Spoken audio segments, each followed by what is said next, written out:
at ang mga dugo ng mga bayani at mga martir na ito na inyong naipapatay ay makapupuno sa isang malaking hukay sa lupa na 10 talampakan ang lalim, 10 talampakan ang luwang at 20 milya ang haba.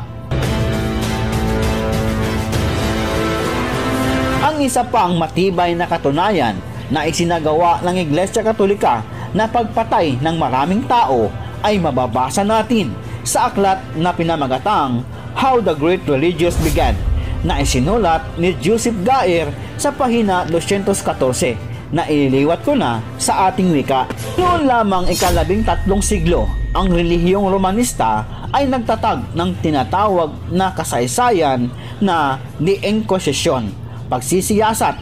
Ang Inquisition ay makabagong paraan ng conversion ng mga tao sa pagkakristyano.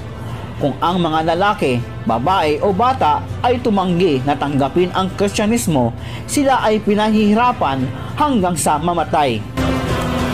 Ang Inquisition ay tumagal ng mahigit na 200 taon at libo-libong mga tao ang naipapatay sa pagpapatupad nito sa hindi makataong paraan.